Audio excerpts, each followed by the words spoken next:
ચાલો તો પહેલા વિડીયોમાં આપણે પ્રસ્તાવના છે એમની વાત કરી બરાબર। બીજું તો કે ઇલેક્ટ્રોનનું ઉત્સર્જન બરાબર। તો કે કયા ઇલેક્ટ્રોનનું ઉત્સર્જન?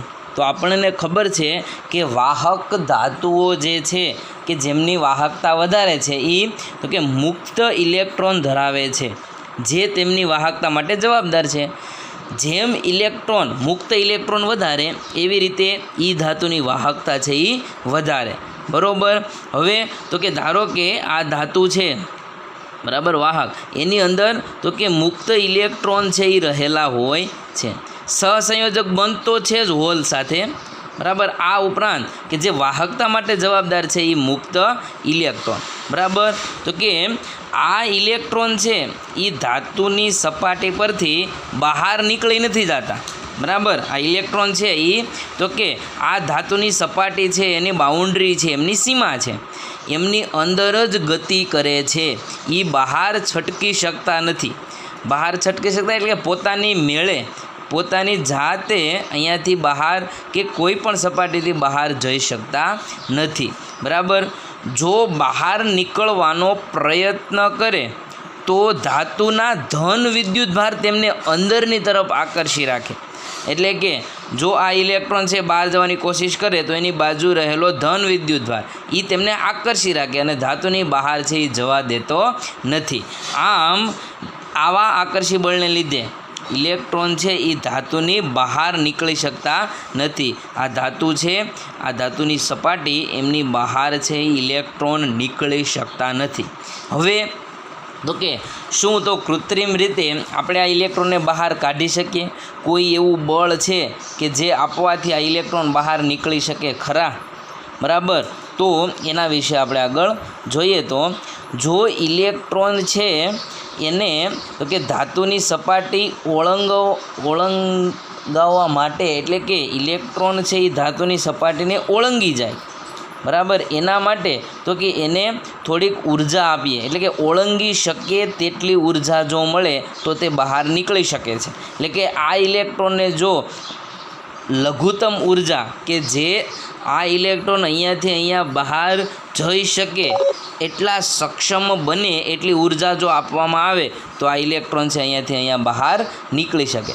તો અમુક લઘુત્તમ ફિક્સ મૂલ્ય છે ઉર્જાનું કે એનાથી વધારે ઉર્જા તમે આપો તો આ ઇલેક્ટ્રોન છે બહાર નીકળી શકે બરાબર। તો એ લઘુત્તમ ઉર્જા છે બરાબર કે જે ધાતુની સપાટીમાંથી ઇલેક્ટ્રોનને બહાર નીકળવા માટે જવાબદાર છે બરાબર, તે લઘુત્તમ ઉર્જા આપણે આપવી પડે અને આ જ લઘુત્તમ ઉર્જા છે એને ધાતુનું કાર્ય વિધેય કહે। આ શબ્દ યાદ રાખજો। જે ઉર્જા આપવાથી આ ઇલેક્ટ્રોન છે એ સપાટી ઓળંગી અને બહાર આવી જાય તો તે ઉર્જાને ધાતુનું કાર્ય વિધેય કહે છે બરાબર। દરેક ધાતુ છે એનું કાર્ય વિધેય અલગ અલગ હોય, એટલે કે દરેક ધાતુમાંથી ઇલેક્ટ્રોનને બહાર કાઢવા માટે જરૂરી લઘુત્તમ ઉર્જા કેવી હોય? અલગ અલગ હોય બરાબર। અને આ કાર્ય વિધેય છે એને φ0 વડે દર્શાવાય। કાર્ય વિધેય એટલે લઘુત્તમ ઉર્જા જે ઇલેક્ટ્રોનને બહાર કાઢવા માટે જરૂરી છે, એ લઘુત્તમ ઉર્જાને કાર્ય વિધેય કહે અને કાર્ય વિધેય છે એને φ0 વડે દર્શાવાય। અને એ ઉર્જા છે એને ઇલેક્ટ્રોન વોલ્ટના એકમમાં માપવામાં આવે છે। ઇલેક્ટ્રોન વોલ્ટના એકમમાં માપવામાં આવે છે। હવે તો કે ઇલેક્ટ્રોન વોલ્ટ એટલે શું એની વ્યાખ્યા છે બરાબર। તો કે કોઈ ઇલેક્ટ્રોન છે બરાબર એને બહાર કાઢવો હોય તો આપણે ઇલેક્ટ્રોનને ઉર્જા આપવી પડે।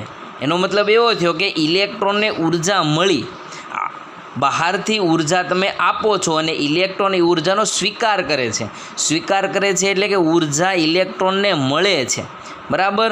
તો ઇલેક્ટ્રોન વોલ્ટની વ્યાખ્યા એના સ્વરૂપમાં લખીએ તો કે તમે બહારથી વિદ્યુત ઉર્જા આપો છો, ધારો કે બહારથી વિદ્યુત ઉર્જા આપો છો, ઇલેક્ટ્રોનને બહાર કાઢવા માટે અલગ અલગ ઘણી રીતે તમે ઉર્જા આપી શકો, એમાંથી એક એટલે વિદ્યુત ઉર્જા। વિદ્યુત ઉર્જા તમે ક્યારે આપી કહેવાય? તો કે ધાતુ છે એને તમે વિદ્યુત સ્થિતિમાન આપો એટલે કે બેટરી અથવા અલ્ટરનેટિંગ કરંટ એસી પ્રવાહ એટલે કે બે ટર્મિનલ છેડા વડે ધાતુને જોડીએ તો ધાતુને વિદ્યુત ઉર્જા મળી કહેવાય, બરાબર.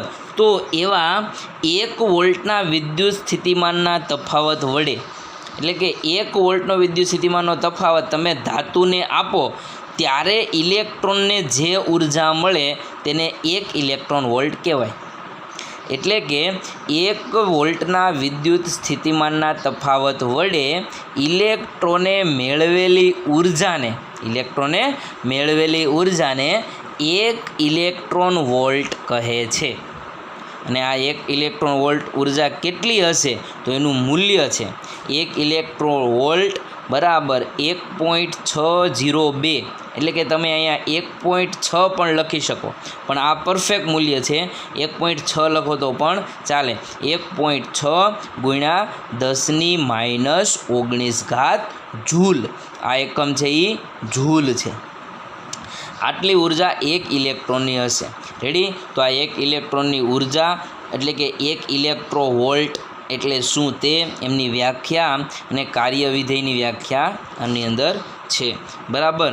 હવે તો કે કાર્યવિધેય આ લઘુત્તમ ઉર્જા છે શેના ઉપર આધાર રાખે તો કે કાર્યવિધેય ધાતુના ગુણધર્મો અને સપાટીના પ્રકાર પર આધાર રાખે. કેવી સપાટી છે, કઈ ધાતુ છે, એમની અંદર કેટલા મુક્ત ઇલેક્ટ્રોન છે એના ઉપર આધાર રાખે છે. આ કાર્યવિધેયના અલગ અલગ ધાતુ માટેના મૂલ્યો પુસ્તકની અંદર એક કોષ્ટક આપ્યું છે અને એ કોષ્ટકની અંદર છે.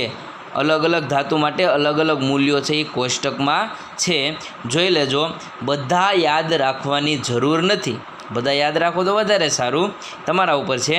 પણ મુખ્ય છે બે મેં અહીંયા લખ્યા છે એ યાદ રાખવાના છે. તો કે સૌથી વધારે કાર્ય વિધેય કોનું છે તો કે કાર્ય વિધેયનું મૂલ્ય મહત્તમ કોનું છે તો કે પ્લેટિનિયમ ધાતુનું છે. પ્લેટિનિયમ ધાતુનું. અને એ મૂલ્ય કેટલું છે તો કે 5.65 ઇલેક્ટ્રોન વોલ્ટ. 5.65 ઇલેક્ટ્રોન વોલ્ટ જેટલું મૂલ્ય પ્લેટિનિયમ માટે કાર્ય વિધેયનું છે. એ સૌથી વધારે છે એટલે કે મહત્તમ છે. તથા લઘુત્તમ કોનું છે તો કે સીઝિયમ નામની ધાતુનું. તો કે સીઝિયમ માટે સૌથી ઓછામાં ઓછું મૂલ્ય છે કાર્ય વિધેયનું. કેટલું છે તો કે 2.14 ઇલેક્ટ્રોન વોલ્ટ. રેડી? તો એમસીક્યુ માટે ઉપયોગી આ બંને મહત્તમ અને લઘુત્તમ મૂલ્યો યાદ રાખવાના છે અને બે જ યાદ રાખવાના છે. વધારે યાદ રાખો તો વધારે સારું, બરાબર, પણ આ બે તો ફરજિયાત યાદ રાખવાના છે. હવે તો કે જે ધાતુ છે એમની અંદરથી ઇલેક્ટ્રોન બહાર નીકળી શકે, બરાબર, એના માટે ઉર્જા કેટલા પ્રકારે આપી શકીએ તો મુખ્ય 3 રીત છે કે જેના દ્વારા આપણે ઇલેક્ટ્રોનને બહાર કાઢી શકીએ અથવા ઇલેક્ટ્રોનને બહાર કાઢવા માટે ઉર્જા આપી શકીએ, બરાબર.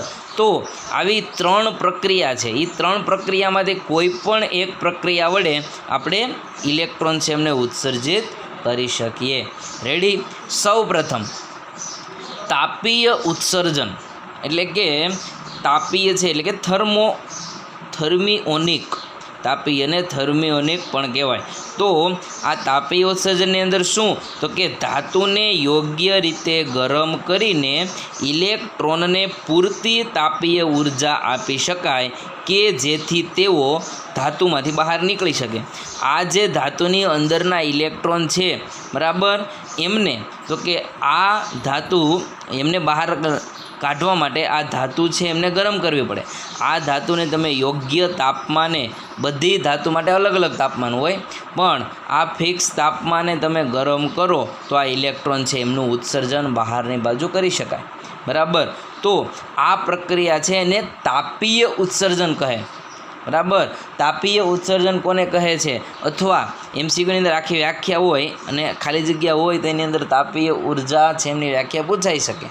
દાખલા તરીકે ધાતુને ગરમ કરી અને ઇલેક્ટ્રોન છે એ બહારની તરફ ઉત્સર્જિત થાય, આ પ્રક્રિયાને કઈ પ્રક્રિયા કહેવાય તો શું આવશે તાપીય ઉત્સર્જન. તાપીય ઉર્જા, ઉષ્મા ઉર્જા, આપણી સાદી ભાષામાં ઉષ્મા ઉર્જા છે એ આપી અને ઇલેક્ટ્રોનને બહાર કાઢી શકાય. એના પછી બીજી પ્રક્રિયા છે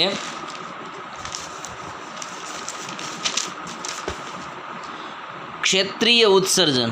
જો અહીંયા નામ થોડુંક અલગ પ્રકારનું છે, પણ ક્ષેત્રીય ઉત્સર્જનની અંદર શું તો કે ધાતુ પર ખૂબ જ પ્રબળ વિદ્યુત ક્ષેત્ર લગાડીને ઇલેક્ટ્રોનને ધાતુની સપાટીમાંથી બહાર કાઢી શકાય. એટલે આપણે આગળ વાત કરી હતી એમ આ ધાતુ છે એના બંને છેડાને બેટરી અથવા એસી વિદ્યુતના સ્ત્રોત સાથે જોડવાથી આ વિદ્યુત ક્ષેત્ર ધારણ કરશે ધાતુ. એટલે કે ધાતુ છે એમને વિદ્યુત ક્ષેત્ર આપવામાં આવે, પણ એ વિદ્યુત ક્ષેત્ર કેવું હોવું જોઈએ? ખૂબ જ પ્રબળ. તો આ ધાતુ છે એને પ્રબળ વિદ્યુત ક્ષેત્ર છે એ આપવામાં આવે તો ઇલેક્ટ્રોનને ધાતુની સપાટીમાંથી આપણે બહાર કાઢી શકીએ છીએ. બરાબર. આ પ્રકારના ઉત્સર્જનને ક્ષેત્રીય ઉત્સર્જન કહેવાય. એટલે કે જે ઉત્સર્જનમાં વિદ્યુત ક્ષેત્ર આપી અને ઇલેક્ટ્રોન બહાર નીકળતા હોય તેવા ઉત્સર્જનને ક્ષેત્રીય ઉત્સર્જન કહે છે. એના પછી સૌથી અગત્યનું અને છેલ્લું ઉત્સર્જન ફોટો ઇલેક્ટ્રિક ઉત્સર્જન, જેના વિશે આપણે હમણાં આના પછીના ટોપિકમાં પણ વાત કરવાના છીએ. બરાબર. તો કે યોગ્ય આવૃત્તિવાળો પ્રકાશ ધાતુ પર આપાત કરવામાં આવે તો ધાતુમાંથી ઇલેક્ટ્રોનનું ઉત્સર્જન થાય છે. એટલે કે આપણે વાત કરી હતી આગળ અલ્ટ્રાવાયોલેટ પ્રકાશ અથવા ઇન્ફ્રારેડ પ્રકાશ, એવા ઊંચી તીવ્રતાવાળા પ્રકાશ, ઊંચી આવૃત્તિવાળા પ્રકાશ જેમની તીવ્રતા ખૂબ જ વધારે હોય એવા પ્રકાશ આપાત કરવામાં આવે ધાતુ પર, ત્યારે ધાતુમાંથી ઇલેક્ટ્રોન છે બહાર નીકળી શકે છે અને ઇલેક્ટ્રોનનું ઉત્સર્જન થાય. તો આ પ્રક્રિયાને ફોટો ઇલેક્ટ્રિક ઉત્સર્જન અને ઘણી જગ્યાએ ફોટો ઇલેક્ટ્રિક અસર એવો પણ શબ્દ વાપરવામાં આવે છે, પણ અહીંયા ઉત્સર્જન છે એટલે આપણે ઉત્સર્જન જ શબ્દ વાપરશું, કારણ કે અસરની અંદર આપણે ઇલેક્ટ્રોનનું વિદ્યુત ક્ષેત્ર છે એ મેળવીએ છીએ. તો જે ધાતુમાંથી ઇલેક્ટ્રોનનું ઉત્સર્જન પ્રકાશ આપાત કરવાથી થાય એ પ્રક્રિયાને ફોટો ઇલેક્ટ્રિક ઉત્સર્જન કહે, અને એ ઇલેક્ટ્રોનને ફોટો ઇલેક્ટ્રોન કહે. આ અગત્યનું છે. જેમની અંદર ફોટો ઇલેક્ટ્રિક ઉત્સર્જનમાંથી ઇલેક્ટ્રોન બહાર નીકળે એ ઇલેક્ટ્રોનને ફોટો ઇલેક્ટ્રોન કહેવામાં આવે છે. તો 3 રીતે છે એ ઇલેક્ટ્રોન ઉત્સર્જન થાય: તાપીય ઉત્સર્જન, ક્ષેત્રીય ઉત્સર્જન અને ફોટો ઇલેક્ટ્રિક ઉત્સર્જન. બરાબર છે. તો આવી રીતે 3 પ્રકારે ઇલેક્ટ્રોનનું ઉત્સર્જન થઈ શકે. તો આટલું ઇલેક્ટ્રોનના ઉત્સર્જનની અંદર છે. ઓકે.